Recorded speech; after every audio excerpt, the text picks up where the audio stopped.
سامنے سے وقار آج جو ہے ہم نے جن مہمانوں کو بلایا تھا وہ کسی مجبوری کی وجہ سے انتہائی مجبوری کی وجہ سے نہیں آ سکے، تو میں نے سوچا کہ ہر کام کے اندر حکمت ہوتی ہے، اللہ رب العزت کے ہر کام کے اندر حکمت ہوتی ہے۔ الحمدللہ میں جب پروگرام شروع کر رہے تھے ہم تو اس وقت یہ خیال تھا کہ یہ نہ ہو کہ ہمارے پروگرامز کی ٹائمنگ کا مسئلہ بن جائے، علماء کرام کوئی پرائیویٹ سے آئیں گے پتہ نہیں کیا بنے گا کس طرح، لیکن اللہ کا لاکھ لاکھ شکر ہے کہ آپ احباب بھی تشریف لاتے رہے اور حضرات علماء کرام بھی اپنے اپنے اوقات پر بڑے اچھے طریقے سے تشریف لاتے رہے۔ اللہ کریم انہیں اس کی جزائے خیر عطا فرمائے اور آپ کی بھی اس حاضری کو قبول و منظور فرمائے۔ آپ لوگ جو آتے ہیں پچھلے دنوں کے اندر تو چونکہ ہمارا تو تعلق ماشاءاللہ اسی طرح چل رہا ہے ابھی، تو آپ مجھے بتا دیا کریں آپ بعد کے اندر، بجائے اس کے کہ آپس میں تو چلیں ڈسکس ہوتا ہی ہے کہ آج یہ ہو گیا وہ ہو گیا، چلیں وہ اپنی جگہ بجا، لیکن ساتھ مجھے بھی بتا دیا کریں آپ کا جو فیڈ بیک ہوتا ہے اس سے بہت اچھی اس کے فیوچر کے اندر وہ چیز جو ہے مزید اس کو ہم بہتر کر سکتے ہیں۔ آپ بتا سکتے ہیں جی فلانے علامہ صاحب ان کا ہمیں بیان بڑا پسند آیا، اور اگر کسی کا پسند نہیں آیا تو میری آپ کی پسند کا مسئلہ نہیں ہے، بتا دینا چاہیے، لیکن اس کا یہ مطلب نہیں ہے کہ اگر میں کسی کو پسند نہیں کرتا یا کوئی پسند نہیں کرتا تو اس کے علم کے اندر کمی ہے، وہ اپنے اپنے ذوق کی بات ہے۔ تو اللہ کریم جو ہے وہ ان سب کو جزائے خیر عطا فرمائے۔ اور آج یہ اتفاق کی بات ہے، اگر وہ نہیں آئے تو جو کچھ میرے ذہن کے اندر ہے وہ تو انشاءاللہ میں بیان کروں گا، لیکن یہ بھی اچھا ہے، وہ کہتے ہیں اگر باہر کے کھانے کی عادت پڑ جائے نا تو پھر گھر کا کھانا بسا اوقات پسند نہیں آتا، تو لیکن انشاءاللہ کوشش کرتے ہیں کہ آپ وہ گھر کا کھانا بھی پسند آئے، کبھی کبھی جو ہے ضرور کبھی جو ہے وہ گھر کا ضرور کھانا چاہیے کہ تاکہ ٹیسٹ بہت ہے، تو اس کے اندر جو ہے وہ بہتری ہوگی ہے انشاءاللہ۔ آج جو کچھ بھی گزارشات ہوں گی ان کو انشاءاللہ ضرور پیش کرنے کی کوشش کرتے ہیں۔ بسم اللہ الرحمن الرحیم۔ اور یہ آپ کو پتہ ہے کہ لمبی چوڑی تو میں نے باتیں وہ کم ہی کرتا ہوں، کیونکہ کوشش ہوتی ہے اتنا بندہ بیان کرے جتنا اگلے بھی سنبھال سکے اور خود بھی بندہ پھر اس پہ تقریباً کچھ پرسنٹ تو اس پہ عمل بھی کر سکے، تو انشاءاللہ یہی کوشش ہوگی کہ اس کا جو مقصد ہے جہاں تک ہو سکے آپ تک پہنچایا جائے۔ بسم اللہ الرحمن الرحیم۔ الحمدللہ رب العالمین والعاقبۃ للمتقین والصلاة والسلام علی اشرف الانبیاء والمرسلین، اما بعد فاعوذ باللہ من الشیطان الرجیم، بسم اللہ الرحمن الرحیم۔ انما یرید اللہ لیذھب عنکم الرجس اہل البیت ویطہرکم تطہیرا، صدق اللہ العظیم۔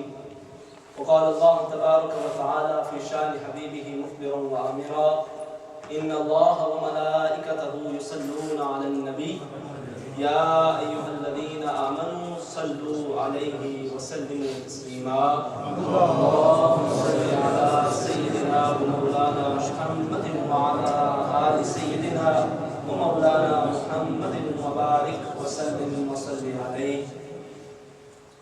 معزز و محترم سامعین ذی وقار، شہادت امام حسین علیہ السلام اور مناقب اہل بیت اطہار رضوان اللہ تعالیٰ علیہم اجمعین کے حوالے سے غالباً آج ہمارا یہ 7واں پروگرام ہے۔ اللہ رب العزت ہمارے آج کی اس حاضری کو قبول و منظور فرمائے اور اس کے بدلے ہمارے ایمان کے اندر مزید اضافہ فرمائے۔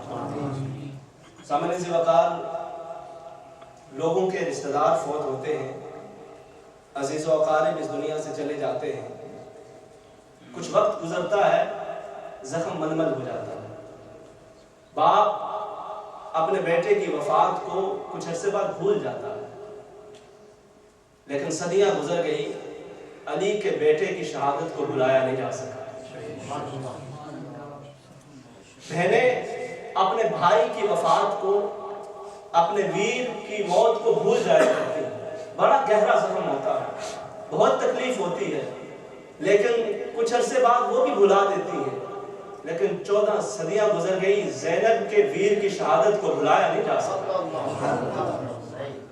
کسی نے کیا خوب کہا ہے، اور لوگوں نے پھر اس پوری عرصے کے دوران، ان صدیوں کے دوران امام حسین علیہ السلام کے کردار کو داغدار کرنے کی بڑی کوشش کی، بڑے مذموم حملے کیے جاتے رہے اور آج بھی کیے جا رہے ہیں، مگر تمام تر کوششوں کے باوجود امام حسین کی عظمت کے اندر ہر لمحہ اضافہ ہی ہوتا ہے۔ اس آپ کے کردار کی بلندی اور آپ کے کردار کی عظمتوں کے اندر کوئی کمی نہ آ سکی۔ کسی نے کیا خوب کہا کہ ایک پل کی تھی بس حکومت یزید کی، ایک پل کی تھی بس حکومت یزید کی، صدیاں حسین کی ہیں زمانہ حسین کا۔ سامنے سے وقار آخر کیا بچا کہ صدیاں گزر چکی، لیکن آج بھی شہادت امام حسین علیہ السلام کو بلایا نہ جا سکتا۔ کائنات میں بڑے بڑے ظلم کیے گئے، لوگوں پر بڑی بڑی ہستیوں پر بڑے بڑے ظلم ہوئے۔ حضرت ابراہیم علیہ السلام نے لوگوں کو خدا کی طرف بلایا، توحید کا پیغام سنایا، تو آگ کے لیے آگ کو بھڑکا دیا گیا، اور پھر اس جلتی ہوئی آگ کے اندر آپ کو پھینک دیا گیا، آگ کے اس سمندر کے اندر آپ کو پھینک دیا گیا۔ بہت بڑا ظلم تھا، لیکن ظلم کرنے والے کوئی آپ پر ایمان رکھنے والے نہیں تھے، ظلم کرنے والے آپ سے محبت کا دعویٰ کرنے والے نہیں تھے، بلکہ وہ ظلم کرنے والا وہ وقت کا ایسا بدبخت شخص تھا کہ جو خدائی کا دعویٰ کیا کرتا تھا، جو خود کو خدا کہا کرتا تھا، اس نے آپ پر ظلم کیا۔ حضرت موسیٰ علیہ السلام جب فرعون کے مقابلے کے اندر نکلے تو آپ پر اس قدر ظلم و ستم کیا گیا، آپ پر اور آپ کی قوم پر، کہ آپ کا مصر کے اندر جینا محال کر دیا گیا اور آپ کو مجبوراً اس شہر سے نکلنا پڑا۔ لیکن ظلم کرنے والا کوئی آپ کا امتی نہیں تھا، ظلم کرنے والا کوئی آپ پر ایمان لانے والا نہیں تھا، ظلم کرنے والا آپ سے محبت کا دعوے دار نہیں تھا، بلکہ ظلم کرنے والا یہ ایک اور خدائی کا دعوے دار تھا، اور کہا کرتا تھا انا ربکم الاعلی، میں تمہارا سب سے بڑا رب۔ سامنے سے وقار حضرت یحییٰ علیہ السلام اللہ کے بڑے مقرب نبی گزرے، انہوں نے جب اللہ کی محبت، اللہ کی وحدانیت کا پیغام سنایا تو وقت کے بادشاہ نے آپ پر ظلم و ستم کیا۔ ظلم و ستم اس حد تک کیا گیا کہ بالآخر ایک وقت ایسا آیا کہ زندہ آپ کے گلے کے اوپر آرا چلا دیا گیا، اور اس آرے کی وجہ سے آپ کا سر تن سے جدا ہو گیا اور آپ شہید ہو گئے۔ لیکن ظلم کرنے والا کوئی آپ سے محبت کا دعوے دار نہیں تھا، کوئی آپ پر ایمان رکھنے والا نہیں تھا، کوئی آپ سے اپنا تعلق جتانے والا نہیں تھا۔ سامنے سے وقار تاریخ ہم اٹھا کر دیکھتے ہیں، انبیاء پر، صلحاء پر بڑے بڑے ظلم و ستم ہوئے، لیکن ظلم کرنے والے غیر تھے۔ یہاں کربلا کے میدان کے اندر ظلم کی حد یہ ہو گئی کہ یہاں پر ظلم کرنے والے، یہاں پر خون بسانے والے، یہاں پر خون کی ندیاں بہانے والے، یہاں پر معصوموں پر تیر چلانے والے کوئی غیر نہیں تھے، حسین کے نانا کا کلمہ پڑھنے والے تھے، ان سے محبت کا دم بھرنے والے تھے، نماز کے اندر ان پر صلاۃ و سلام بھیجنے والے تھے۔ وہ نماز کو قبول ہی نہیں ہوتی کہ جس نماز کے اندر ان پر صلاۃ و سلام نہ بھیجا جائے، جس نماز کے اندر ان پر درود نہ پڑھا جائے، وہ نماز کو قبول ہی نہیں ہوتی۔ وہاں پر نمازیں پڑھنے والے، ان پر درود بھیجنے والوں نے ان پر ظلم و ستم کیا۔ جب حضرت امام حسین علیہ السلام کا سر اقدس تن مبارک سے جدا کر دیا گیا اور اس کو نیزے کی نوک پر لے جایا جا رہا تھا، حضرت منہال بن عمر رضی اللہ تعالیٰ عنہ بیان کرتے ہیں کہ ایک شخص آپ کے اس سر اقدس کے آگے چل رہا تھا، پورا قافلہ جا رہا ہے، آپ کے اس سر مبارک کو لے کے جا رہے ہیں لوگ، تو ایک دمشق کا ایک شخص وہ اس کے آگے آگے چلتا ہے اور قرآن حکیم کی تلاوت کر رہا ہے۔ وہ سورہ کہف پڑھ رہا تھا، سورہ کہف پڑھتے پڑھتے جب وہ اس آیت پہ پہنچا، ام حسبت ان اصحاب الکہف والرقیم کانوا من آیاتنا عجبا، کہ اصحاب کہف اور رقیم ہماری نشانیوں میں سے بڑی عجیب نشانیاں ہیں۔ 300 سال سے زیادہ عرصے تک وہ اپنے اس غار کے اندر سوئے رہے، ان کو موت نہیں آئی، اس کے بعد وہ زندہ ہوئے۔ یہ ایک بڑا عجیب واقعہ ہے۔ جب اس نے یہ آیت مبارکہ پڑھی تو حضرت منہال بن عمر کہتے ہیں میں نے اپنے کانوں سے سنا، فانطلق اللہ الراس، اللہ رب العزت نے حضرت امام حسین علیہ السلام کے سر مبارک کو بولنے کی طاقت عطا فرمائی، اور سر اقدس سے یہ آواز آئی کہ اعجبوا من اصحاب الکہف قتلی و حملی، فرمایا اصحاب کہف کا واقعہ بڑا عجیب تھا، لیکن اس سے بھی عجیب تر یہ ہے کہ میرے نانا کا کلمہ پڑھنے والوں نے مجھے نہ صرف یہ کہ شہید کیا بلکہ میرے سر کو نیزے کے اوپر چڑھا دیا۔ تو سر اقدس سے یہ آواز آ رہی تھی، اور پھر جب یہ سر یزید کے دربار کے اندر پہنچا، وہاں پر ایک یہودی بھی موجود تھا۔ اس نے پوچھا کہ یہ ماجرا کیا ہے، آخر یہ سر کس کا ہے، کٹا ہوا سر کس کا ہے، یہ قیدی کون ہے، یہ بیویاں کون ہیں؟ تو اسے بتایا گیا کہ یہ ہمارے نبی، کسی نے کہا اسے کہ یہ ہمارے نبی علیہ السلام کا نواسہ ہے اور اس کا یہ سر ہے۔ تو اس یہودی نے کہا کہ بدبختو، میرا عالم دیکھو کہ میں حضرت داؤد علیہ السلام کی نسل سے ہوں، اور صدیاں گزر گئی ہیں داؤد علیہ السلام کے فوت ہوئے، لیکن آج بھی یہودی میرا ادب و احترام کرتے ہیں کہ میں ان کی نسل سے ہوں، اور تم نے اپنے نبی کے نواسے کو ہی شہید کر دیا، اپنے نبی کے نواسے کے سر کو تم نے نیزے پہ چڑھا رکھا ہے، اور تم پھر ان کا کلمہ پڑھتے ہو، ان سے محبت کا دم بھرتے ہو، تم کیسے اپنے نبی پر ایمان رکھنے والے؟ اور وہ نواسہ بھی کیسا نواسہ ہے، اس کی کیسی شان ہے کہ ابھی وہ دنیا پہ آئے نہیں کہ اللہ رب العزت نے دنیا کے اندر ان کے ذکر کو عام فرما دیا۔ حضور صلی اللہ علیہ وسلم کی چچی ایک دن خواب دیکھتی ہے، خواب دیکھا، ڈر گئی، کانپ اٹھی، صبح حضور کی خدمت میں حاضر ہوتی ہے، آ کے عرض کرتی ہے یا رسول اللہ صلی اللہ علیہ وسلم، آج رات ایک خواب دیکھا ہے اور ایسا گھناؤنا، ایسا دردناک خواب ہے کہ میں اس کو زبان پر لا نہیں سکتی۔ حضور صلی اللہ علیہ وسلم نے اپنے چچی کو حوصلہ دیا، فرمایا کہ کہو کیا خواب دیکھا ہے، کیا ماجرا ہے، اب بتاؤ گی تو میں اس کی تعبیر بتاؤں۔ عرض کیا یا رسول اللہ صلی اللہ علیہ وسلم، آج رات میں نے یہ خواب دیکھا کہ آپ کے جسم اقدس کو کاٹ دیا جاتا ہے، آپ کے جسم اقدس سے ایک ٹکڑا علیحدہ ہوتا ہے اور وہ ٹکڑا میری گود کے اندر آ کر گرتا ہے۔ جب یہ کہا تو حضور صلی اللہ علیہ وسلم نے فرمایا کیا میری چچی آپ پریشان ہو رہی ہیں، آپ کو مبارک ہو اس خواب۔ کہا یا رسول اللہ صلی اللہ علیہ وسلم، آپ کے جسم اطہر کے ٹکڑے ہو جائیں اور مجھے مبارک ہو، کس بات کی مبارک؟ فرمایا میری چچی اللہ رب العزت کرم فرمائے گا، میری بیٹی فاطمہ کو اللہ رب العزت ایک حسین شہزادہ عطا فرمائے گا اور میرا وہ نواسہ آپ کی گود میں آئے گا، یہ اس خواب کی تعبیر ہے، اسی پر میں آپ کو مبارکباد پیش کرتا ہوں۔ اور پھر جب یہ بچہ ذرا بڑا ہوتا ہے اور چلنے پھرنے کی عمر آتی ہے، 5-6 سال کے ہیں، امام حسن و حسین، بہت سارے واقعات آپ نے سن رکھے ہیں، ان کو دہرانا اس کی ضرورت نہیں ہے۔ ایک بار کا واقعہ کو بیان کر کے آگے چلتا ہوں۔ ایک بار اس طرح ہوتا ہے کہ حضرت امام حسن و حسین ابھی بچے ہیں، آپس میں کشتی لڑ رہے ہیں، ریسلنگ کر رہے ہیں، کہ اتنے میں حضور صلی اللہ علیہ وسلم بھی تشریف لاتے ہیں، سیدہ فاطمہ الزہرا بھی تشریف فرمائے۔ حضور صلی اللہ علیہ وسلم فرماتے ہیں بخی حسن، بخی یا حسن، آپ فرماتے ہیں حسن آگے بڑھو، حسن آگے بڑھو، آپ ان کا حوصلہ بڑھاتے ہیں۔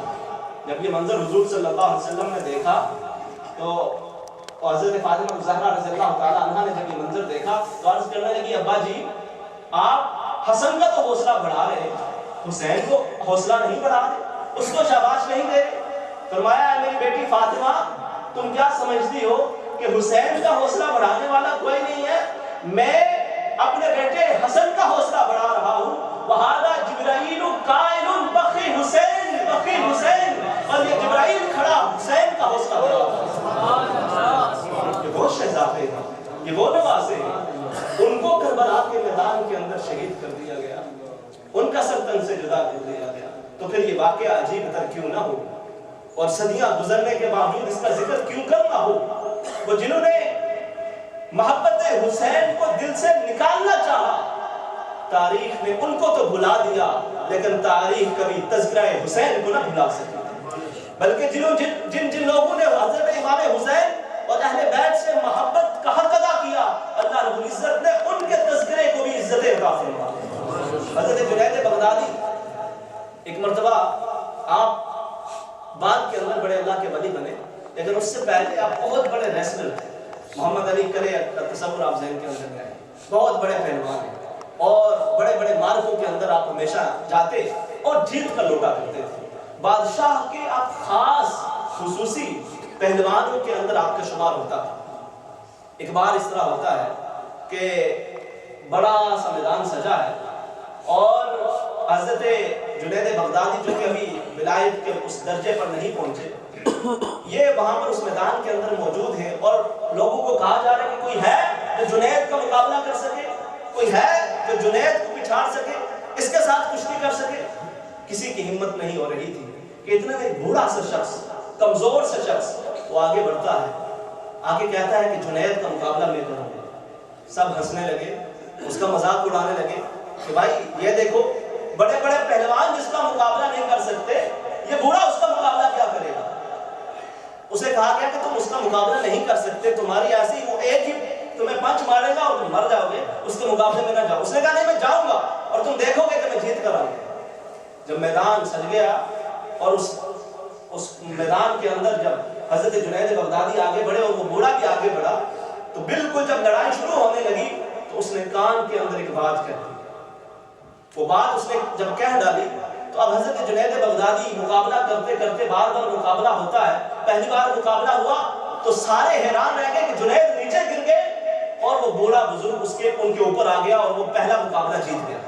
سب کہنے لگے کہ غلطی ہو گئی ہے، کوئی تھوڑی سی کوئی ہو سکتا ہے ان سے کوئی خامی ہو گئی ہو، مقابلہ دوبارہ ہوگا۔ اس کا یہ مطلب نہیں کہ بوڑھا جیت گیا ہے، مقابلہ دوبارہ ہوگا۔ دوبارہ مقابلہ ہوا، پھر وہی بات ہوتی ہے کہ جنید بغدادی جو کہ اپنے وقت کا بہت بڑا پہلوان ہے وہ ہار جاتا ہے۔ تیسری بار کہتے ہیں کہ پھر مقابلہ کرایا جائے۔ جب تیسری بار پھر مقابلہ ہوا تو جنید بغدادی پھر گر جاتا ہے اور وہ بوڑھا ان کے اوپر آ جاتا ہے، وہ جیت جاتا ہے۔ جنید بغدادی ہار گئے اور وہ بوڑھا جیت گیا۔ جو اس مقابلے کا جو انعام تھا وہ سارا اس بوڑھے کو دے دیا گیا۔ وہ بوڑھا جب چلا گیا، بعد میں بادشاہ نے پوچھا کہ اے جنید آج کیا ہو گیا؟ تم نے تو بڑے بڑے پہلوانوں کو پچھاڑا ہے، تمہارے سامنے تو بڑے بڑے سرما بھی کھڑے نہیں رہ سکتے، آخر آج اس بوڑھے کے اندر ایسی کیا بات تھی کہ تم اس کے سامنے گر گئے؟ کہا بادشاہ سلامت اور بات کچھ بھی نہیں۔ جب میں میدان مقابلہ کے اندر پہنچا تو اس بزرگ نے میرے کان کے اندر کہا کہ جنید خیال رکھنا میں تمہارے نبی کی آل سے ہوں اور کئی دنوں سے بھوکا ہوں، تم مقابلہ تو جیت جاؤ گے، تم مقابلہ جیت سکتے ہو، لیکن اگر میں جیت گیا تو میرا بہت سا کام بن جائے گا۔ حضرت جنید بغدادی نے اس ایک بات پر اپنی شکست کو مان لیا۔ جب رات ہوتی ہے، وہ جنید بغدادی کہ جو صرف پہلوان تھا اور اس کا کوئی ایسا نمایاں کام نہ تھا، لیکن اس کا یہ ایک چھوٹا سا اہل بیت سے محبت کا واقعہ ایسا کام کر گیا کہ جب رات جنید بغدادی سو گئے تو آپ کی رسمت جاگ اٹھی۔ سرور دو عالم صلی اللہ علیہ وسلم خواب میں تشریف لائے، فرمایا اے جنید تو نے میرے ایک آل کے ایک فرد کی عزت کی ہے، اللہ رب العزت تجھے دنیا اور آخرت کے اندر عزت عطا فرمائے۔ سامنے سے وقار صدیاں گزر گئی ہیں، جنید بغدادی کو بھی اس دنیا سے گئے ہوئے، لیکن اس ایک آل اور ایک بوڑھے سید کا احترام کرنے کی وجہ سے آج بھی دنیا ان کا نام ان کو احترام سے لیتی ہے۔ یار ایک بوڑھے سید کا ادب و احترام پر اللہ یہ انعام عطا کرے تو جو امام حسین کو جس نے ستایا، جس نے ان پر ظلم و ستم کیا، جس نے آپ کے خاندان پر ظلم و ستم کیا، اس کا اللہ رب العزت کیا انجام کرے گا۔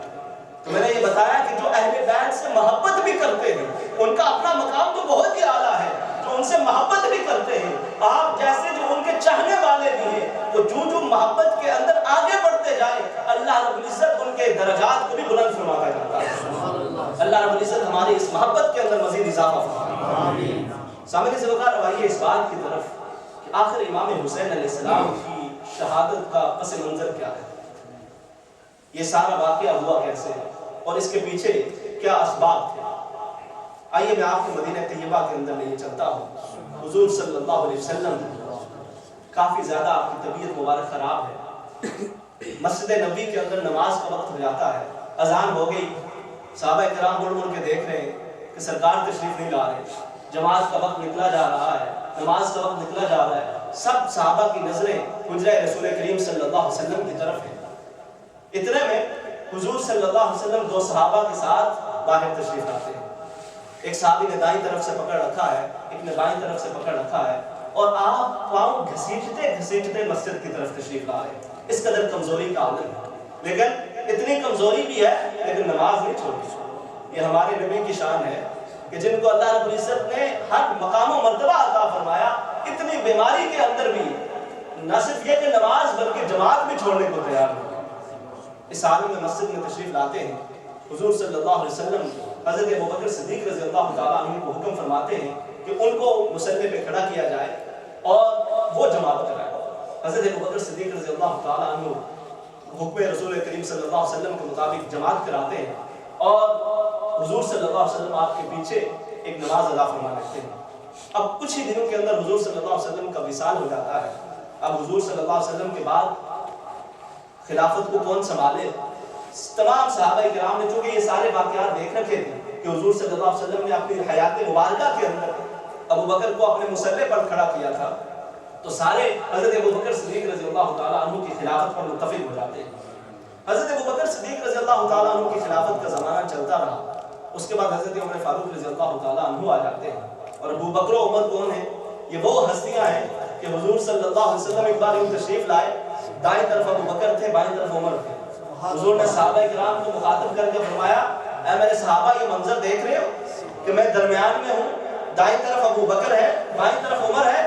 عرض کیا یا رسول اللہ دیکھ رہے ہیں؟ فرمایا تم آج ہمیں اس طرح دیکھ رہے ہو، میدان حشر میں بھی ہم تینوں اسی طرح آئیں گے۔ صحابہ سے بکا یہ وہ ابو بکر و عمر۔ حضرت ابو بکر صدیق رضی اللہ تعالیٰ عنہ کے بعد حضرت عمر فاروق رضی اللہ تعالیٰ عنہ خلافت سنبھال لیتے ہیں۔ میں بات کو مختصر کرتے ہوئے آگے بڑھاؤں گا۔ حضرت عمر فاروق رضی اللہ تعالیٰ عنہ کی خلافت کا عرصہ 10 سال تک قائم رہتا ہے۔ جب حضرت عمر فاروق رضی اللہ تعالیٰ عنہ کو شہید کر دیا جاتا ہے تو حضرت عثمان غنی رضی اللہ تعالیٰ عنہ منصب خلافت سنبھالتے ہیں۔ حضرت عثمان غنی رضی اللہ تعالیٰ عنہ بڑی نرم طبیعت تھے اور کافی زیادہ آپ کی طبیعت کے اندر نرمی تھی۔ اس نرمی کا لوگوں نے ناجائز فائدہ اٹھایا اور مختلف طرح کی شورشیں، مختلف طرح کی بغاوتوں نے سر اٹھایا، جن کا نتیجہ بالآخر یہ نکلا حضرت عثمان غنی رضی اللہ تعالیٰ عنہ کو شہید کر دیا۔ حضرت عثمان غنی رضی اللہ تعالیٰ عنہ کی شہادت بھی بڑا دردناک واقعہ ہے، اس پہ بسا اوقات توجہ کم دی جاتی ہے۔ حضرت عثمان غنی رضی اللہ تعالیٰ عنہ خلیفہ وقت ہے اور مدینہ طیبہ کے اندر موجود تھے۔ وہاں پر آپ کے اوپر کھانا اور پینا بند کر دیا جاتا ہے، اور جب آپ شہید ہوتے ہیں تو وہ آپ کو قرآن کئی روایات کے مطابق آج بھی محفوظ ہے، اور وہ قرآن جس کے اوپر آپ کے خون کے قطرے گرے، جب آپ کو شہید کیا گیا تو وہ جس آیت کریمہ کے اوپر آپ کے خون کے قطرے گرے، اور یہ بھی دیکھیے کتنے نصیب کی بات ہے، کسی کے خون کے قطرے میدان جہاد میں گرتے ہیں، کسی کے کس میدان میں، کسی کے کس میدان میں، لیکن جب عثمان غنی کو شہید کیا جاتا ہے تو آپ کے خون کے قطرے وہ قرآن حکیم پر گرتے ہیں۔ اور یہ حضور صلی اللہ علیہ وسلم نے فرمایا کہ جس جگہ شہید کوئی شخص ہوتا ہے، جہاں پر اس کے خون کے قطرے گرتے ہیں، تو وہ خون، وہ جگہ قیامت کے دن اس بندے کی ایمان کی اور اس کی شہادت کی گواہی دے گی۔ کسی کی شہادت کی گواہی کہیں کی مٹی دے گی، کسی کی شہادت کی گواہی کہیں کی مٹی دے گی۔ اے عثمان، تیری شہادت پر ناز کیوں نہ کیا جائے کہ تیری شہادت کی گواہی قرآن کی اور آپ نے، اور جس ورق پر، جس جگہ پر آپ کی خون کے قطرے گرے وہ آیت کریمہ تھی فَسَيَكْفِيكَهُمُ اللَّهُ، کہ اللہ رب العزت ان لوگوں سے خوب بدلہ لے لیا، وَهُوَ السَّمِيعُ الْعَلِيمُ۔ بات مختصر، حضرت عثمان غنی رضی اللہ تعالیٰ عنہ شہید کر دیا جاتا ہے۔ اس کے بعد حضرت علی المرتضیٰ رضی اللہ تعالیٰ عنہ مولا کائنات، آپ منصب خلافت کو سنبھالتے ہیں۔ حضرت امیر معاویہ رضی اللہ تعالیٰ عنہ جو کہ گورنر تھے علاقے کے، شام کے اندر آپ گورنر تھے، آپ یہ کہتے ہیں کہ عثمان غنی رضی اللہ تعالیٰ عنہ کے جو قاتلین ہیں ان کو ڈھونڈا جائے اور ان کو ان کی سزا دی جائے۔ حضرت علی المرتضیٰ رضی اللہ تعالیٰ عنہ چونکہ اس وقت بہت سارے فتنوں نے سر اٹھا لیا تھا، تو آپ نے فرمایا کہ ہم قاتلین عثمان کی خبر ضرور لیں گے، ان کو ضرور کافر کردار تک پہنچایا جائے گا، لیکن اس سے پہلے جو دیگر بہت بڑے بڑے آگے پیچھے فتنے چل رہے ہیں ان کو دبا لیا جائے۔ لیکن بعد یہ بات بڑھتی گئی اور پھر جنگ جمل اور جنگ صفین اس کے اندر ہوئی، اسی بات کو آگے بڑھتی رہی اور ان دو جنگوں کے اندر بہت سارے صحابہ کرام شہید ہوئے۔ اور یہاں پر میں یہ بات واضح کر دوں کہ اہل سنت کا یہ موقف ہے کہ حضرت علی المرتضیٰ رضی اللہ تعالیٰ عنہ اس سارے معاملے کے اندر حق پر تھے۔ حضرت معاویہ رضی اللہ تعالیٰ عنہ کا ہم کو احترام کرتے ہیں اس وجہ سے کہ آپ صحابی رسول تھے، لیکن آپ اس معاملے کے اندر آپ سے اجتہادی خطا ہوئی، آپ سے یہ خطا ہوئی، اور اس اہل سنت اس بات کے اوپر متفق ہیں کہ اس معاملے کے اندر دو چیزیں کہ اس وجہ سے نہ تو حضرت امیر معاویہ رضی اللہ تعالیٰ عنہ کو برا بدل کہا جا سکتا ہے کیونکہ وہ حضور کے صحابہ میں آپ کے شمار ہیں، اور نہ ہی یہ کہا جا سکتا ہے کہ حضرت علی غلط تھے اور حضرت امیر معاویہ ٹھیک تھے، بلکہ حضرت علی المرتضیٰ رضی اللہ تعالیٰ عنہ حق پر تھے، اور پھر بعد کے اندر حضرت علی المرتضیٰ رضی اللہ تعالیٰ عنہ بھی شہید ہو جاتے ہیں۔ اب حضرت امام حسن علیہ السلام آپ منصب خلافت کو سنبھالتے ہیں، اور حضرت امام حسن علیہ السلام نے جب منصب خلافت کو سنبھالا تو اب پھر یہ معاملہ حضرت امیر معاویہ اور امام حسن رضی اللہ تعالیٰ عنہ کے درمیان یہ معاملہ پھر آگے بڑھتا چلا گیا۔ خلافت جو ہے وہ حضرت امیر معاویہ نے یہ کہا کہ چونکہ میں زیادہ تجربہ کار بھی ہوں، میں نے کافی جنگوں کے اندر بھی شرکت کی ہے، حسن جو ہے یہ نوجوان ہے، ان کو اتنا تجربہ نہیں ہے، تو خلافت کا حقدار زیادہ میں ہوں۔ لیکن پھر یہ بات جب کافی زیادہ آگے بڑھی اور دونوں طرف کے لشکر آمنے سامنے ہو گئے، حضرت امام حسن رضی اللہ تعالیٰ عنہ نے آگے بڑھ کر ایک بہت بڑا تاریخی فیصلہ کیا۔ آپ نے آگے بڑھ کر خلافت حضرت امیر معاویہ کی سپرد کر اور خود اس سے دستبردار ہو گئے، کیونکہ حضور صلی اللہ علیہ وسلم نے پہلے ہی ان کے اس کردار کے بارے میں خبر دے رکھی تھی۔ ایک بار حضرت امام حسن علیہ السلام حضور کے دائیں طرف بیٹھے ہیں، حضور فرماتے ہیں اے میرے صحابہ سنو، ان ابنی ھذا سید، کہ میرا یہ بیٹا حسن سردار ہے، اور اللہ رب العزت اس کی وجہ سے امت کے دو بڑے گروہوں کے درمیان صلح فرمائے۔ آج وہی بات ہوئی کہ اتنا بڑا وہ جب ٹاکرا ہونے والا تھا تو حضرت امام حسن رضی اللہ تعالیٰ عنہ نے آگے بڑھ کر صلح و صفائی کر لی، اور حضرت امیر معاویہ رضی اللہ تعالیٰ عنہ خلافت سنبھال لیتے ہیں۔ اس کے بعد آپ جو ہے وہ حکمران رہے۔ جب آپ کا انتقال ہوتا ہے تو اس کے بعد یزید وہ حکومت سنبھال لیتا ہے۔ یزید کا کردار چونکہ کافی گھنونا قسم کا تھا، اور اگرچہ وہ نماز پڑھنے والا تھا اور کلمہ بھی پڑھتا تھا، میں آگے چل کے اس کی مزید وضاحت بھی کروں گا، لیکن وہ دیگر جو قرآنی احکامات تھے ان کا مذاق اڑایا کرتا تھا، شراب پیتا، اور پھر کہا جاتا کہ یہ شراب حرام ہے، اس سے بچو، تو وہ کہتا کہ اگر شریعت محمدی کے اندر حرام ہے تو شریعت موسوی کے اندر تو حلال ہے، ہم وہ سمجھ کر وہ پی لیتے ہیں۔ تو یوں جو ہے وہ اس طرح وہ شریعت کے احکامات کا کھلے عام مذاق اڑایا کرتا تھا۔ جب اس نے حکومت سنبھالی تو اسے 3 لوگوں سے بڑا خطرہ محسوس ہوا۔ اسے یہ لگا کہ چونکہ لوگ میرے کردار کو اچھی طرح جانتے ہیں تو ہو سکتا ہے کہ یہ میرے لیے اب خطرہ بن جائے۔ تو 3 لوگ ایسے تھے مدینہ طیبہ کے اندر کہ جن کی بڑی آواز سنی جاتی تھی، جو بڑا مقام بھی رکھتے تھے۔ ان میں سے ایک حضرت عبداللہ بن زبیر رضی اللہ تعالیٰ عنہ تھے، ایک حضرت عبداللہ بن عمر رضی اللہ تعالیٰ عنہ تھے، اور تیسرے حضرت امام حسین رضی اللہ تعالیٰ عنہ تھے۔ یہ 3 شخصیات ایسی تھی کہ جو پاور آف سپیچ بھی رکھتے تھے، بڑے اچھے سپیکر تھے، اور حضور صلی اللہ علیہ وسلم کے صحابہ اور حضرت امام حسین آپ کے نواسا، تو آپ کا ایک بڑی فالوئنگ تھی اور لوگ بڑا ادب و احترام کا معاملہ کیا کرتے تھے۔ تو اس نے یہ کہا کہ یہ میرے لیے بڑا خطرہ بن سکتے ہیں، تو سب سے پہلے ان سے نمٹا جائے۔ مروان کے ذریعے مدینہ پاک کے جو گورنر تھا عقبہ، ولید بن عقبہ، اس تک یہ پیغام پہنچایا گیا کہ ان سے فوراً بیعت لے لیں، اور مروان نے ولید بن عقبہ سے یہ کہا کہ ان تینوں سے بیعت لے لو، ان کو بلاؤ، اگر تو یہ بیعت قبول کر لیں، یزید کو حاکم مان لیں اور تو پھر تو ٹھیک ہے، لیکن اگر یہ بیعت قبول کرنے سے انکار کریں تو ان کا سر جدا کر دو۔ اب ولید بن عقبہ نے ان کو بلایا، مختلف روایات ہیں، حضرت عبداللہ بن عمر کو الگ بلایا، عبداللہ بن زبیر کو الگ بلایا، امام حسین رضی اللہ تعالیٰ عنہ کو الگ بلایا، تینوں نے یہ قبول کرنے سے، اس کی بیعت، یزید کی بیعت قبول کرنے سے انکار کر دیا۔ اب مروان کو جب یہ پتا چلا کہ اس نے تو یہ کہا تھا نا کہ اگر یہ بیعت سے انکار کریں تو ان کو ختم کر دینا، تو اس نے کہا کہ تم نے جو ہے وہ ایسا کیوں نہیں کیا؟ تو ولید بن عقبہ نے کہا کہ مروان سنو، اگر کوئی شخص مجھے زمین اور آسمان یہ سب کچھ دے دے اور ساری دنیا کی بادشاہت مجھے دے دے اور یہ کہے کہ میں نواز رسول صلی اللہ علیہ وسلم کا قتل کروں، میں ساری دنیا کی بادشاہت کو قبول کر سکتا ہوں، مگر یہ گندا کام میں نہیں کر سکتا۔ اور پھر وہی ہوا، اس سے گورنرشپ لے لی گئی اور عمر بن سعد کو مدینہ پاک کا گورنر بنا دیا گیا۔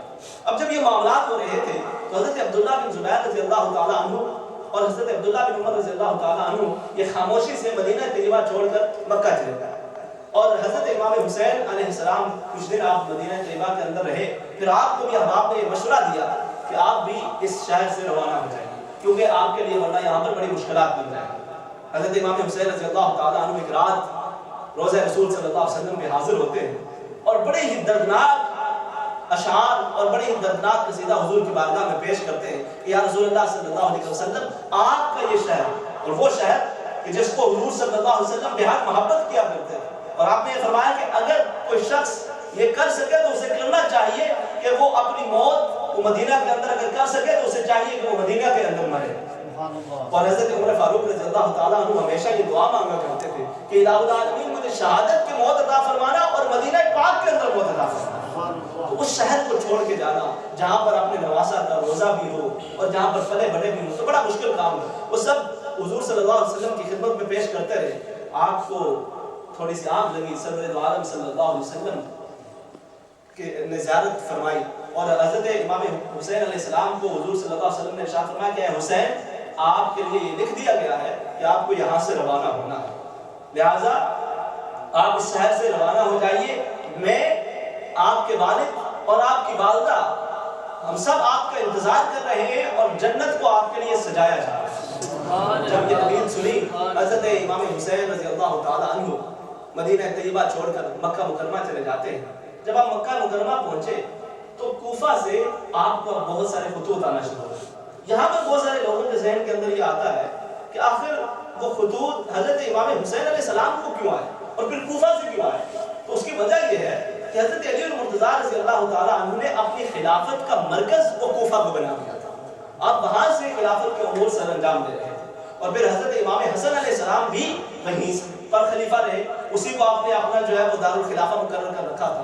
تو وہاں پر کافی زیادہ اہل بیت کو چاہنے والے اور حضور صلی اللہ علیہ وسلم کی آل پاک سے محبت کرنے والے یا اس تعلق کو, کیونکہ حضرت علی المرتضیٰ وہاں خلیفہ رہے تھے تو اس تعلق کی وجہ سے لوگوں نے حضرت امام حسین رضی اللہ تعالیٰ عنہ کو خطوط لکھے. ایک تو یہ وجہ تھی اور دوسری وجہ یہ تھی کہ حضرت امام حسین رضی اللہ تعالیٰ عنہ نواس رسول تھے اور دین کے معاملے پر جب ایسا وقت آ رہا تھا کہ ایک انتہائی بدکردار شخص وہ حکمران بن چکا تھا اور عوام پر ظلم و ستم کر رہا تھا, تو سب سے پہلا حق اس نواس رسول کا تھا کہ ظالم شخص کو اس کو روکے اور اس کے خلاف آواز اٹھائے. تو اس لیے انہوں نے خطوط حضرت امام حسین علیہ السلام کو لکھے اور بہت سارے خطوط جب حاضر ہو گئے حضرت امام حسین رضی اللہ تعالیٰ عنہ پھر وہاں سے کوفہ کی طرف روانہ ہوتے ہیں. پہلے امام مسلم بن عقیل کو بھیجا گیا اور لمبے طویل واقعات انشاءاللہ وہ پرسوں انہی واقعات کو تفصیل کے ساتھ بیان کیا جائے گا عشاء کے بعد. اور پرسوں کے ہمارے جو خطیب ہیں انشاءاللہ اللہ کی خیر و عافیت رکھے, وہ بڑے خوش الحان بھی ہیں, بڑی خوبصورتی کے ساتھ وہ بیان کرتے ہیں, تو اس کے اندر انشاءاللہ ضرور شرکت کریں. تو میں ان تمام واقعات کی تفصیل میں جائے بغیر ایک واقعہ جو میں ذکر کیا کرتا ہوں اس کو ضرور ذکر کرنا چاہوں گا. یہ سارے واقعات کربلا کے اندر جو کچھ ہوا اور پھر یزید نے اس پر بس نہیں کی تھی بلکہ اسی دوران جو ہے وہ مکہ مکرمہ پر بھی حملہ کیا گیا, مدینہ طیبہ پر حملہ کیا گیا. آپ کے صحابی حضور صلی اللہ علیہ وسلم کے صحابہ کو بیان کرتے ہیں کہ وہ نابینا تھے, کہتے ہیں کہ 3 دن تک مسجد نبوی کے اندر اذان تک نہیں ہو سکتی اور میں وہاں پر جو ممبر تھا اس کے ساتھ چھپا ہوا تھا. اور مزے کی بات یہ تھی کہ جب اذان کا وقت ہوتا, جب نماز کا وقت ہوتا, چونکہ مجھے تو نظر نہیں آتا تھا, تو حضور صلی اللہ علیہ وسلم کے روضہ اطہر سے اذان کی آواز آیا تھا اور مجھے یہ پتہ چل جاتا کہ نماز کا وقت تھا اور میں نماز ادا کیا کرتا تھا. سامنے ذکر ہے اس کے سارے ظلم و ستم اپنی جگہ اور ان کا تو اسے حساب دینا ہی پڑے گا, لیکن وہ ایک جو حضرت سیدہ زینب رضی اللہ تعالی عنہا کی ایک آہ نکلی تھی, وہ یزید اس آہ کا کبھی جواب نہیں دے سکے. جب یہ کربلا کے میدان سے حضرت امام حسین علیہ السلام کو شہید کر دیا جاتا ہے اور یہاں سے اب بیویوں کو جو باقی رہ جاتی ہیں خواتین حضرت سیدہ زینب رضی اللہ تعالی عنہا, ان کو قیدی بنا کر امام زین العابدین کے پاؤں کے اندر بیڑیاں ڈال کر اس قافلے کو جب یزید کے دربار کی طرف لے جایا جاتا ہے تو راستے کے اندر ایک جگہ پر دمشق کے اندر, دمشق کی گلیاں جو ہے وہ کافی کلوز تھی, سکڑی ہوئی گلیاں تھی, وہاں سے جب یہ قافلہ گزرتا ہے تو کافی زیادہ رش ہو جاتا ہے. لوگ دیکھنے کے لیے, خواتین دیکھنے کے لیے وہ مکانوں کی چھت پہ چڑھ جاتی ہیں اور وہاں سے اس قافلے کو دیکھتی ہیں. جب یہ قافلہ وہاں پر چونکہ کافی رش ہو گیا تو یہ قافلہ کچھ دیر کے لیے وہاں پر رک گیا. جب یہ قافلہ وہاں پر رکا تو ایک خاتون اوپر سے دیکھ رہی تھی, انہوں نے کچھ کپڑے, کچھ کھانے پینے کی چیزیں وہ کسی غلام کو دے کر نیچے بھیجی اور کہا کہ جا کر قافلے والوں کو یہ دے. جب وہ چیزیں حضرت سیدہ زینب رضی اللہ تعالی عنہا کے پاس پہنچی تو حضرت سیدہ زینب نے پوچھا کہ یہ کس نے بھیجی؟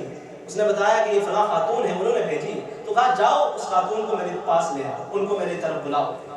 جب ان کو بلایا گیا تو سیدہ زینب رضی اللہ تعالی عنہا نے پوچھا کیا خاتون آخر آپ نے کیا سمجھ کر ہمارے ساتھ یہ بھلائی کی ہے، کیا سوچ کر یہ نیکی کی ہے؟ تو وہ خاتون کہنے لگی کہ آپ قیدی لوگ ہیں، میں آپ کو جانتی تو نہیں، یہاں پر یہ بتایا گیا ہے کہ کچھ لوگوں نے بغاوت کر دی تھی اور باقی لوگوں کو جو ہے وہ قیدی بنا لیا گیا ہے، جو باقی خواتین بچی تھی ان کو قیدی بنا لیا گیا ہے۔ تو میں نے جب یہ دیکھا کہ یہ وہ قیدی آئے ہیں تو مجھے اپنی مالکہ حضرت سیدہ فاطمہ الزہرا رضی اللہ تعالی عنہ کی بات یاد آ گئی۔ میں بچپن کے اندر ان کی خدمت کیا کرتی تھی، ان کی خدمت میں رہا کرتی تھی، تو انہوں نے مجھے ایک نصیحت کی تھی، میرا نام فضہ ہے، انہوں نے مجھے اس وقت ایک نصیحت کی تھی کہ اے فضہ، اگر کبھی کوئی لٹے پٹے قافلے آئیں، اگر کبھی کچھ قیدیوں کے قافلے آئیں اور تم انہیں دیکھو تو ان کی خدمت کرنا۔ کہا مجھے وہ بات یاد آ گئی، جب میں نے آپ لوگوں کو دیکھا مجھے بات یاد آ گئی، تو بس میں نے وہ ان کی بات پر لبیک کہتے ہوئے کچھ سامان آپ کے لیے بھیج دیا۔ جب یہ بات حضرت فضہ نے ان کو بتائی تو حضرت سیدہ زینب رضی اللہ تعالی عنہ نے عرض کیا، آپ نے فرمایا کہ اے فضہ، تم نے بڑی نیکی کی ہے ہمارے ساتھ، ہم خود ہی مسافر ہیں، ہم تمہارے ساتھ اور تو کوئی بھلائی کر نہیں سکتے، تمہیں اس کا کوئی بدلہ دے نہیں سکتے، ہم دعا کر سکتے ہیں اور اللہ سے امید ہے کہ وہ ہماری دعا کو ضرور سنے گا، تم یہ بتاؤ تمہارے لیے کیا دعا کی جائے، کیا دعا کریں؟ تو حضرت فضہ رضی اللہ تعالی عنہ آپ کہنے لگی کہ اے بی بی، میری ایک ہی دعا ہے، وہ میں بچپن کے اندر فاطمہ الزہرا رضی اللہ تعالی عنہ کی خدمت کیا کرتی تھی، جب میں آپ کی خدمت میں رہا کرتی تھی تو آپ کے 2 شہزادے تھے اور آپ کی ایک بیٹی تھی، میں یہ مدت گزر گئی ہے ان شہزادوں کو دیکھنا چاہتی ہوں، اس بیٹی زینب کو دیکھنا چاہتی ہوں، آپ یہ دعا کریں میری یہ دعا قبول ہو جائے۔ سیدہ زینب رضی اللہ تعالی عنہ نے فرمایا اے فضہ، تیری دعا قبول ہو گئی، یہ جو تیرے سامنے قیدی عورت کھڑی ہے اس کا نام زینب ہے اور یہ جو نیزے کے اوپر سر ہے یہ اسی فاطمہ کے شہزادے حسین کا ہے۔ اے فضہ، تیری دعا آج قبول ہو گئی، آج جی بھر کر انہیں دیکھ لیں۔ اب جب اسے یہ پتہ چلا تو اس کے پاؤں سے زمین نکل گئی، اب وہ بھی اس قافلے کے ساتھ روانہ ہو جاتی ہے۔ یہ قافلہ چلتے چلتے جب یزید کے دربار میں پہنچتا ہے تو وہاں پر یزید وہ کہتا ہے کہ ان قیدیوں کو پیش کیا جائے، قیدیوں کو لایا جائے۔ جب یہ بات یزید بار بار کہنے لگا تو سیدہ فضہ چونکہ ان کی عمر کافی زیادہ ہو چکی تھی تو وہ یوں کافی ان کی کمر جھک چکی تھی اور وہ یوں ہو چکی تھی ان کی کمر جھکنے کی وجہ سے۔ اب جب وہ بار بار یہ کہہ رہا تھا کہ قیدیوں کو پیش کیا جائے، قیدیوں کو پیش کیا جائے، تو وہ شدت غضب کے اندر اٹھ کے یوں کھڑی ہو گئی اور کہا کہ یزید، تجھے شرم نہیں آتی کہ تو حضور کی بیٹیوں کو، آپ کی نواسیوں کو قیدی کہہ رہا ہے اور ان کے پاؤں کے اندر تو نے بیڑیاں ڈال رکھی ہیں؟ جب یہ بات کہی تو یزید نے کہا کہ یہ خاتون کون ہے کہ جسے میری دربار کے اندر اس طرح بولنے کی جرت ہو رہی ہے، جو میرے سامنے اس قدر اونچی آواز میں اور میری توہین کر رہی ہے، اس کو سزا دی جائے۔ جب یہ بات کہی تو سیدہ فضہ رضی اللہ تعالی عنہ، ان کا تعلق حبشہ سے تھا، تو یزید کی اس فوج کے اندر کچھ سپاہی حبشہ سے بھی تھا۔ جب انہوں نے یہ دیکھا کہ لوگ ان کی طرف بڑھنے لگے ہیں، ان سپاہیوں نے جب یہ دیکھا کہ لوگ اس فضہ کی طرف بڑھنے لگے ہیں تو وہ سپاہی تلواریں نکال کر کھڑے ہو گئے اور کہا کہ خبردار، ہماری ماں، چونکہ وہ حبشہ کی ہے تو وہ ہماری ماں بنتی ہے، خبردار ہماری حبشہ کی ماں کی طرف کسی نے قدم بڑھایا تو ہم اس تلوار سے اس کے قدم کاٹ کر رکھ دیں گے۔ جب یہ بات سیدہ زینب نے سنی تو روضہ رسول کی طرف رخ کیا، آپ کے دل سے آہ نکلی اور کہا کہ اے نانا جان، آج حبشہ کی ایک عورت کے لیے تو اتنی تلواریں نکل آئی ہیں لیکن آپ کی نواسیوں کے لیے کوئی تلوار باہر نہیں آئی۔ یہی وہ ایک آہ ہے جس آہ کا جواب یزید روز حشر نہیں دے سکے گا۔ اور وہ لوگ جو یزید کے نغمے گاتے ہیں اور تاریخ کی باتیں اٹھا اٹھا کے لاتے ہیں، ان سے بحث مباحثہ کرنے کے بجائے میں فقط اتنا کہوں گا کہ اللہ کرے کہ ہمارا حشر امام حسین کے چاہنے والوں کے ساتھ ہو اور امام حسین علیہ السلام کی آل پاک کے ساتھ ہو اور ان کا حشر یزید اور اس کے سپاہیوں کے ساتھ ہو۔ سامعین ذی وقار، یہ تو میں نے مختصر سا ایک واقعہ اور اس کا پس منظر بیان کر دیا۔ ہمیں آج 7واں دن ہے اور آگے بھی ہم نے 1-2 دن جو ہے وہ بیانات کو سننا ہے، 8واں دن ہے، آگے 1-2 دن ہم نے مزید سننا ہے۔ لیکن آخر اس تمام کا مقصد کیا ہے؟ آخر ہم کیوں واقعہ کربلا کو بار بار یاد کر رہے ہیں؟ اور حضرت امام حسین رضی اللہ تعالی عنہ اور اس واقعہ کربلا کا ہمارے لیے سبق کیا ہے؟ سامعین ذی وقار، سبق سب سے اہم یہ ہے کہ ہم اپنے کردار کو تبدیل کریں۔ دیکھیں، اسلام کا انکار کرنا کلمے کا انکار کرنا یہ ابو جہل کا کام ہے، یہ ابو لہب کا کام ہے.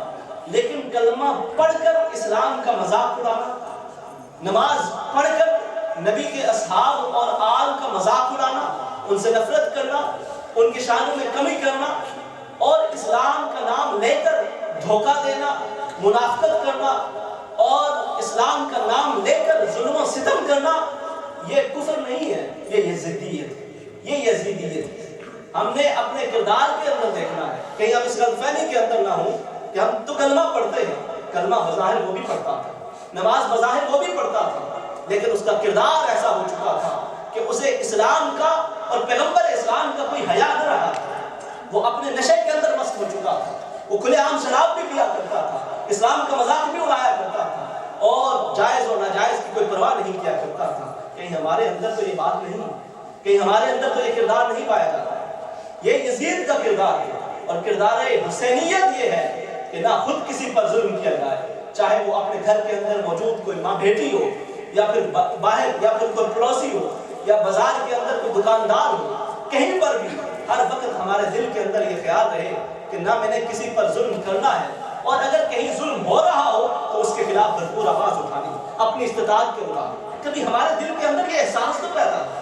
ہم ساری زندگی صرف نماز پڑھ لینا، نماز کے اندر اس کی بے پناہ فضیلت ہے، لیکن کیا ہماری ذمہ داری صرف یہی ہے؟ اگر امت مسلمہ پر ظلم و ستم ہو رہا ہو اور کبھی میرے دل کے اندر یہ خیال ہی نہ آئے کہ میں اسلام کے لیے اور مسلمانوں کے لیے کیا کر سکتا ہوں، تو یہ بڑے ہی افسوس کی بات ہے. کردار حسینیت کا پیغام یہ ہے کہ آخر کم سے کم یہ درجہ ضرور ہو، چاہے میں کسی بھی شعبہ زندگی سے میرا تعلق. یہاں پر ہمارے بہت سارے دوست ٹیچرز ہیں وہ بیٹھے ہیں، بہت سارے دوست ڈاکٹرز ہیں وہ بیٹھے ہیں، کئی ہمارے یہاں پر بزنس مین بیٹھے ہیں، کئی جو ہے وہ دیگر شعبہ زندگی سے تعلق رکھنے والے احباب بیٹھے ہیں. آپ کا کسی بھی شعبہ زندگی سے تعلق، کئی اسٹوڈنٹس بیٹھے ہیں.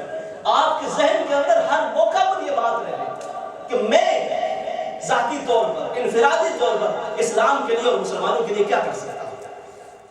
کم سے کم یہ ضروری نہیں کہ آپ جا کر پوری دنیا کے اندر ہی کو فتح کر لیں، کم سے کم میں اگر الفٹ کے اندر رہا تو یہاں پر میں اسلام کے لیے اور مسلمانوں کے لیے کیا کر سکتا ہوں، میں کیا قربانی دے سکتا ہوں. میں اپنا ہفتے کے اندر میں آپ ہم سب یہ سوچیں کہ کم سے کم 1 گھنٹہ میرا وہ صرف میں سوچ لوں کہ میں کیا کر سکتا ہوں، مسلمانوں کے لیے کیا کر سکتا ہوں. تو وہ 1 گھنٹہ میں صرف جو ہے وہ اسی کام کے لیے لگائیں. دیکھیں ہم ہر کام کے لیے پلاننگ کرتے ہیں. یار زندگی کا مقصد صرف یہی تو نہیں ہے نا کہ ہم، اللہ پاک کا کتنا کرم ہے کہ ہم یہاں پر بڑے سکون کے ساتھ ہیں، سب کچھ اللہ پاک نے ہمیں دیا ہوا ہے، اور اس کے بعد اگر ہم یہ نہ سوچیں کہ اللہ پاک تیرا اتنا کرم ہے. میرے مسلمان بھائی آج دنیا بھر کے اندر سفر کر رہے ہیں، اور وہ پرابلمز کے اندر ہیں، وہ مشکلات کے اندر ہیں. چلے ان کے لیے اگر میں کچھ نہ کر سکوں، کم سے کم میں جس سوسائٹی کے اندر رہ رہا ہوں یہاں پر بھی بہت سارے مسلمان سفر کر رہے ہیں، یہاں پر بھی بہت ساری پرابلمز ہیں. میرے جو مسلمان بھائی، جو نوجوان بھائی جو برائیوں کے اندر مبتلا ہیں، ان کے لیے کیا کر سکتا ہوں؟ کوئی ایسی تنظیم، کوئی ایسا قدم، کوئی ایسی سوچ پیدا کی جائے کہ چند نوجوان مل کر نکلا کریں. ہم یہاں سے نکلیں، کسی دن جو بھی نوجوان ملے اس کو مسجد کے اندر آنے کی دعوت دیں. اگر اور اس طرح کی کوئی سوچ اپنے اندر پیدا کریں، یہ سوچ کا پیدا ہونا ضروری ہے. اگر یہ سوچ، حضور صلی اللہ علیہ وسلم نے فرمایا کہ اگر امت مسلمہ پر ظلم و ستم ہو رہا ہو اور کسی مسلمان کے دل کے اندر ان کے لیے محبت یا افسوس کا جذبہ بھی پیدا نہ ہو تو اسے اپنے اسلام پر غور کرنا چاہیے. یہ ان پروگرامز کا کم سے کم یہ پیغام لیتے جائیں. اب ماشاءاللہ سارے نمازی ہیں، لیکن یہ نماز کے ساتھ ساتھ یہ پیغام دینے چاہیے کہ ساری امت صرف یہی نہیں ہے میں نماز پڑھوں 1000 نفل بھی ادا کر لوں اس سے سوسائٹی کو کوئی فائدہ نہیں. میں جب نماز پڑھ کے باہر نکلوں تو پھر کوئی ایسا کام کروں جس سے سوسائٹی کو فائدہ ہو. اور اگر ایسا نہیں کر سکتا تو کم سے کم یہ عہد کر لوں کہ میں کوئی ایسا کام نہیں کروں گا جس سے اسلام یا مسلمانوں کا نام بدنام ہوگا. میں کسی کو دھوکہ نہیں دوں گا، میں کسی کا دل نہیں دکھاؤں گا، میں اپنے رشتہ داروں کے ساتھ ناجائز سلوک نہیں کروں گا، میں اپنے پڑوسی کا تنگ نہیں کروں گا. کم سے کم یہ سوچ تو پیدا ہمارے اندر ہو جائے اور پھر مزید اس کے اندر اللہ رب العزت اضافہ کرتا جائے. دوسرا پیغام وہ ہے حضرت امام حسین رضی اللہ تعالیٰ عنہ کا، وہ نماز کی اہمیت. صاحب نے ذکر نماز میں بھی ادا کرتا ہوں، نماز آپ بھی ادا کرتے ہیں. ہم نماز پڑھتے ہیں تو بڑے ہی نرم قالین اس کے اوپر ہم نماز ادا کرتے ہیں. بڑے نرم قالین ہوتے ہیں، آرام سے آتے ہیں، وضو کرتے ہیں، گرمی سردی کا خیال رکھتے ہیں، بڑے آرام سے نمازیں ادا کرتے ہیں. لیکن اس مٹی کے اوپر سجدہ دینا کہ جس کے اندر اپنے بیٹے کا خون شامل ہو، جس کے اندر اپنے بھتیجوں کے جگر کے ٹکڑے پڑے ہو، جس کے اندر عباس کا بازو پڑا ہو، جس کے اندر کسی اپنے بھتیجے کی لاش پڑی ہو، اس مٹی پر سجدہ کرنا یہ صرف حسین کا کام ہے۔ اور پھر سامنے وقار ہم سبھی نماز ادا کرتے ہیں، اور نماز پڑھتے ہیں۔ آپ نے وہ واقعہ سن رکھا ہوگا کہ جب حضور صلی اللہ علیہ وسلم نے نماز کے اندر امام حسین کندھے پر آگے تو آپ نے سجدہ طویل کر دیا۔ سامنے وقار حضور صلی اللہ علیہ وسلم نے وہ ایک سجدہ لمبا کیا تھا، صدیاں گزر گئیں، حسین اب بھی سجدے ہیں۔ نماز تو تبھی پوری ہوتی ہے نا جب ہم سجدے کے بعد اتحیات پڑھتے ہیں، اور اتحیات پڑھ کے سلام پھیرتے ہیں۔ حسین نے تو سجدے کے اندر سر کٹا دیا تھا۔ وہ ایک سجدہ جو حضور نے لمبا کیا تھا اپنے نواسے کے لیے، نواسے نے صدیاں اسی ایک سجدے کے اندر گزار دی۔ سامنے وقار یہ نماز کا جو پیغام ہے، اور نماز پھر ایسی نماز ہو کہ ان الصلاۃ تنہی عن الفحشاء والمنکر، وہ نماز جو ہمیں برائی اور بے حیائی سے روکتی ہے۔ میں آخر کے اندر پنجابی کا ایک شعر ہے، بہت سارے احباب کو شاید سمجھ نہ آنے، مجھے بہت پسند ہے، میں اس کو ضرور پڑھنا چاہوں گا، کہ جو حضرت امام حسین علیہ السلام کے اس سجدے کو پیش کرتا ہے کہ وہ جو ایک سجدہ آپ نے کیا تھا۔ کسی نے کیا خوب کہا ہے کہ مزہ جو دی نماز وچ ہے، مزہ جو دی نماز وچ ہے، نہ سوز وچ ہے نہ ساز وچ ہے۔ مزہ جو دی نماز وچ ہے، نہ سوز وچ ہے نہ ساز وچ ہے۔ حسین دسیا رضا خدا دی نیاز وچے کہ ناز وچے، اور سلام پھیرن تو بعد ناصر، سلام پھیرن تو بعد ناصر، نماز ہوندی ہے سب دی پوری۔ سلام پھیرن تو بعد ناصر، نماز ہوندی ہے سب دی پوری۔ حسین سجدے وچ سر کٹایا، حسین اج بھی نماز وچ، حسین اج بھی نماز وچ۔ نعرہ تکبیر، نعرہ رسالت، نعرہ حیدری، نعرہ تحقیق۔ وآخر دعوانا الحمدللہ۔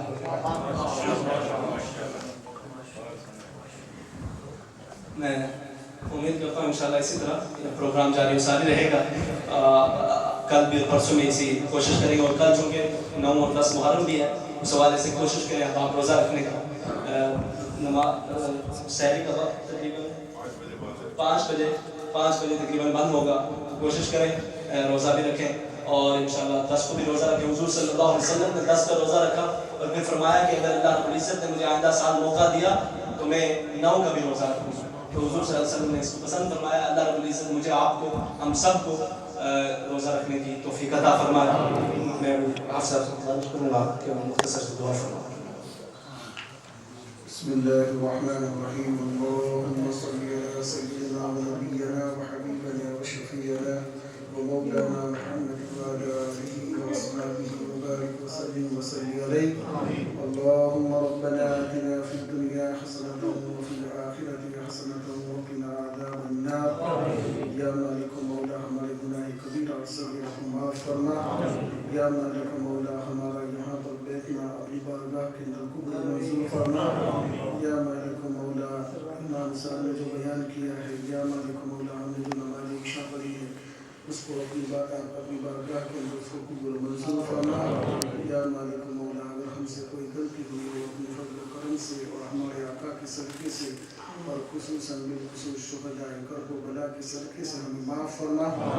یا مالک مولا قیامت کے روز یہاں پر ہمارا بیٹھنا اپنی بارگاہ کے اندر قبول منظور فرما کر یا مالک مولا اس کو نجات کا ذریعہ بنا۔ یا مالک مولا ہماری تمام جائز تمناؤں کو پورا فرما۔ اس سینٹر کو دن دگنی رات چوگنی ترقی عطا فرما۔ یا مالک مولا اس سینٹر کو جو لوگ آباد رکھ رہے ہیں تو ان کے گھروں کو آباد فرما، اور ان کی آخرت کو بھی آباد فرما۔ یا مالک مولا ہم میں سے جو بھی بیمار ہے سب کو شفاء کاملہ عاجلہ دائمہ عطا فرما۔ یا مالک مولا ہمیں بار بار مکۃ المکرمہ اور مدینہ المنورہ کی حاضری نصیب فرما۔ ان اللہ و ملائکتہ یصلون علی النبی یا ایھا الذین آمنوا صلوا علیہ وسلموا تسلیما۔ شفیعنا ومولانا محمد وعلى آلہ وأصحابہ وبارک وسلم وصلی علیہ۔ ألا إن أولياء الله لا خوف عليهم ولا هم يحزنون۔ الذين آمنوا وكانوا يتقون سبحان ربك رب العزة عما يصفون وسلام على المرسلين والحمد لله.